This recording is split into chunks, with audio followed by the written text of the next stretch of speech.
Ar verta kurti kitą YouTube kanalą? Kiek kanalų galima turėti? Šis video būtent apie tai. Tokius klausimus iš mūsų kanalo žiūrovų gaunu jau seniai ir manau, kad ši tema yra aktuali būtent po ES 13 įstatymo pasirodymo. Įsigaliojus straipsniui, žmonių komentaruose galima išvelgti nusivylimą, nes jie jaučiasi suvaržyti. Jeigu atvirai, tai tokio straipsnio pasirodymas manęs nenuvylė. Kadangi kai kurių žmonių elgesys peržengia bet kokios moralės ribas, tai tokių veiksmų ir galima buvo tikėtis iš YouTube platformos savininkų. Dabar gerai pagalvokime. Jeigu esi YouTuberis ir tavo turinys bei vaizdai nepažeidžia bendruomenės gairių, ar tave toks straipsnis įtakoja kaip nors? Na, mūsų tai tikrai ne. O tuos, kuriuos įtakoja, jie bus pašalinti iš YouTube smėlio dėžės ir tuomet tau liks daugiau vietos smėlio dėžėje, tiesa? Gal kas manote kitaip? Parašykite komentaruose po šio video, jeigu iš jūsų kelio patrauktų varžovus, kurių video užgožia jūsų kanalą, ar jums tai patiktų. Dabar grįžkime prie temos apie kanalų kūrimą. Kalbėsiu grinai iš savo patirties. Kada mes pradėjome veiklą YouTube, kaip ir dauguma, galvojame, kad kursime įvairiomis temomis video ir tokiu būdu pritrauksime daug žiūrovų iš kanalo, uždirbsime pinigėlius. Galiu pasakyti vieną, kaip viskas pasikeitė per tos 2 metus, net neįtikėtina. Tos taisyklės, kurios veikia tuomet, šiandien nustojo veikusios, nes atsirado kitos taisyklės. 2017 metais Liepos 1 dieną mes startavome su savo pirmoju video pasakojimu apie YouTube. Tuo metu tikrai turėjome daug patirties kuriant video įvairioms kompanijoms. Sukūrė per 200 filmų. Mūsų komanda 2 metus rinko informaciją, kūrė filmus kitoms įmonėms, atliko begalės tyrimų, sulyginome geriausių YouTube marketingo specialistų žinias, sužinojome praktikoje, kaip iš tikrųjų elgiasi YouTube robotai. Jo. Ta diena prisimenu labai puikiai, nes ji buvo pilna nuotykių. Veiksmas vyko labai greitai, čia norisi paleisti video, o kartu reikia važiuoti į sūnėnų vestuves filmuoti. Paskubomis paskelbėme video ir išvažiavome į bažnyčią. Toliau, kaip filme, per mus vėlavo ceremonija, bevėliai mikrofonai cypė, nes bažnyčioje esantis mikrofonų dažniai kirtosi su mūsų mikrofonais. Atsimenu tą gražią eisną, kuri visi susikaupę laukia, kada jaunikis įeina pro duris į bažnyčią su jam prikabintų mikrofonu ir staiga toks garsas, toks cypimas buvo, visus apėmė šokas.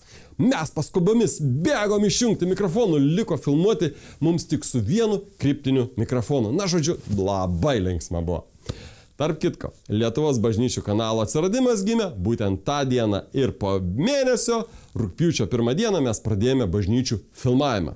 2017 metais mes tikrai nuoširdžiai norėjome pasidalinti praktinėmis žiniomis su žmonėmis ir manėme, kad tokia tema, kurią mes vystome video, kurie visai nėra. Skubėjome būti pirmi. Ir žinote, kas yra įdomu? Lietuviškame YouTube iki šiol nėra kitų kanalų, kuriuose būtų video skelbiamas, na, toks kaip mūsų tema. Turėjome vienintelį kanalą tuomet, Atradau LT, ir ten keldavome tuos video, kuriuos matote kas savaitę ir kai kada tiesiog paskelbdavome įvairių kompanijų reprezentacinius video. Kartą paskelbus mūsų vieno kliento video, netikėtai pasipylė dislaikai. Tik tuomet suvokėme, kad YouTube prenumeratoriai ir žiūrovai daro labai didelį įtaką kanalui bei video peržiūroms. Pamatėme, jog žmonių nuomonė yra labai svarbi ir negalime paininti skirtingų temų viename kanale. Po šio incidento nebenorėjome rizikuoti kitų įmonių video reputaciją ir sukūrėme atskirus kanalus atskiromis temomis. Šiuo metu mums priklauso 10 YouTube kanalų ir administruojame, na, kažkur per 25 kitų kompanijų kanalus. Papasakodama šią istoriją, kartu atsakau į klausimą, ar verta kurti daugiau kanalų. Sakau, kad taip, kurkite kelis kanalus, galite juos priskirti prie vienos savo paskyros arba sukurti kelias paskyras skirtingiems kanalams. Kuriant atskirus kanalus su atskiromis paskyromis, jūs turėsite galimybę parduoti kanalą. Čia kalbu apie kompanijoms priklausančius kanalus. Tikrai tenka dažnai pastebėti, kad vienos ar kitos kompanijos YouTube kanalas prikabintas prie asmeninės paskyros bei Gmailo, tai sudaro sunkumų perduoti kanalo administravimą ateityje. Įmonės savininkams visada rekomenduoju, kad verslo kanalas turi turėti atskirą paskyrą. Tik tuomet kanalas turi vertę ir labai lengvai galima jį perduoti naujam įmonės savininkui arba kitam darbuotojui administruoti. Kas liečia YouTuberius, tai tikrai rekomenduočiau kurti atskirus kanalus. Jeigu dabar jūsų kanale yra, pavyzdžiui, vienodi video apie žaidimus, kiti vloginimą, treti apie unboxingį, taip toliau, supraskite, kad kiekvienai temai jūs pritrauksite skirtingus žiūrovus. Ir toks skirtingas žmonių požiūris iššaukia kartais dislike ir like paspaudimus, nelabai jau jums patinkančius. Kaip suprasti, kada reikia kurti atskirus kanalus? Čia tikrai reikia žiūrėti analitikoje. Matydami skaičius kiekvieno video, jūs matysite bendrą planą ir suprasite, kaip būtų naudingiau jūsų žiūrovams. Ar yra riba, kiek galima turėti kanalą? Na, manau, kad nėra. Yra tik vienas pavojus. Jeigu jūs pažeisite stipriai YouTube taisyklės, yra tikimybė, kad bus užblokuoti visi kanalai. Nesakau, kad tai yra taisyklė.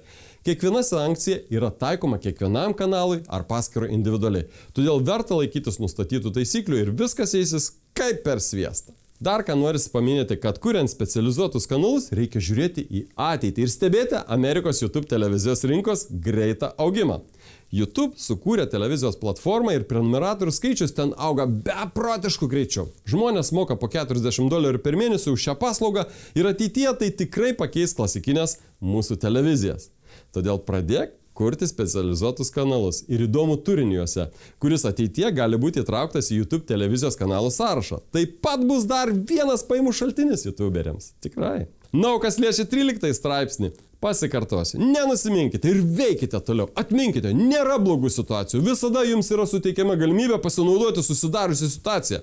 Čia taip pat norisi priminti Volto Disnėjaus žodžius. Jeigu 9 žmonės iš 10 sako ne, tuomet tu turi eiti tuo keliu, nes konkurentai nuleido rankas. Prisiminkite, tai kas vyksta dabar yra tavo šansas, arba pasitrauk iš tako, nes už tavo nugaros stovi nugalėtojas ir jis nori praeiti pirmą tavęs.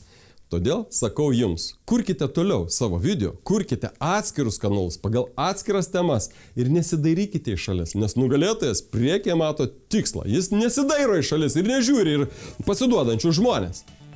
Hei, aukščiau galvas, jūsų laukia gera ateitis, o kad būtų drąsiau, pažiūrėkite sekantį video, kurio miniatiūrą matote, na štai čia, šalia manęs. Ir pasimatysime kitą savaitę. Iki.